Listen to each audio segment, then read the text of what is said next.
blockchain est un registre distribué. On peut imaginer un livre qu'on tient dans la main. La reliure, c'est la chaîne. Les pages sont les blocs. En fait, à chaque fois qu'on tourne une page, on tourne un bloc. Tous les blocs sont liés entre eux par une chaîne qui est cette reliure, tout simplement. Tout le monde partage ce registre, tout le monde y a accès en temps réel. Et à chaque fois qu'une page est écrite dans le registre, elle est répliquée dans tous les autres registres qui sont distribués dans le monde entier. Aujourd'hui, dans l'académie, l'usage autour de la blockchain, et on est à ses débuts en réalité.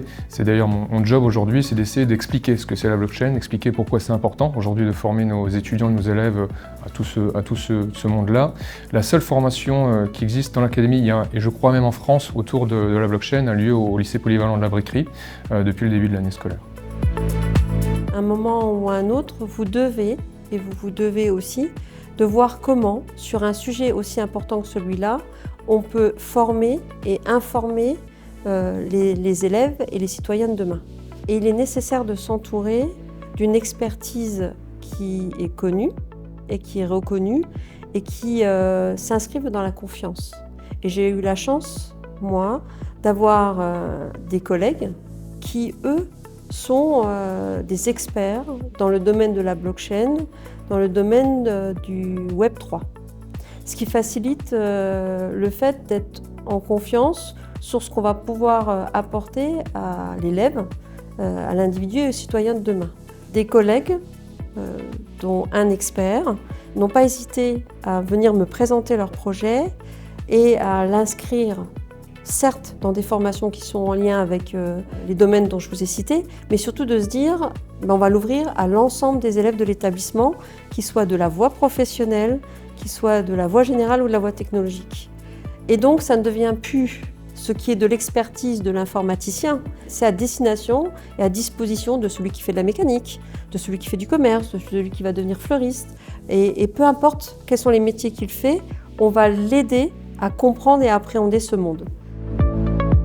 On a de nombreux risques autour de l'usage des nouvelles technologies aujourd'hui autour du Web 3.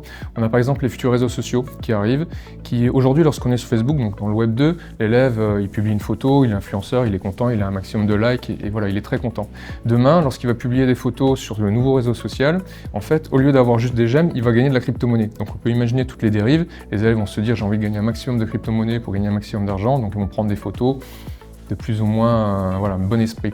Le deuxième risque, ce sont les élèves qui achètent justement de la crypto-monnaie, qui achètent des NFT sans comprendre réellement ce qu'ils achètent. C'est important de protéger aujourd'hui nos élèves contre ces risques-là, de comprendre la société dans laquelle ils sont en train de grandir, de comprendre que tout est interconnecté, que tout ce qu'ils vont faire va avoir des répercussions. L'avantage profond du Web 3 aujourd'hui, de la blockchain, c'est de pouvoir partager uniquement ce qu'on a envie de partager avec l'autre, ce qui n'est pas le cas dans le Web 2, mais également de prouver ses compétences.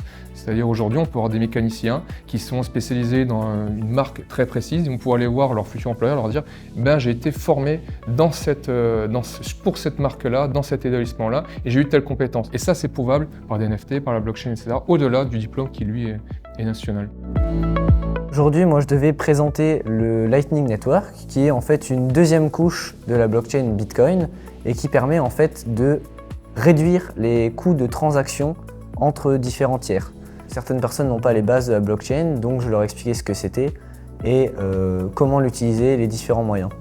Déjà, ça peut me permettre d'apprendre à parler plus ouvertement aux personnes. C'est plus facile, par exemple, ce sera plus facile pour mon oral de me présenter, de parler, d'expliquer des choses. Ensuite, c'est quelque chose qui est important parce que j'en fais en plus des cours, donc ça me tient à cœur de faire ça.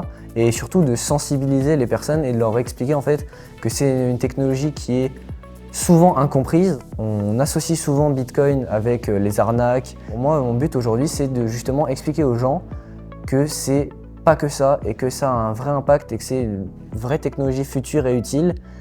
Et peut-être à la suite de ça, du coup, souhaiter plutôt un Bac+3 ou Bac+5 pour qu'on puisse être formé et qu'on puisse, nous, à notre tour, former les autres générations.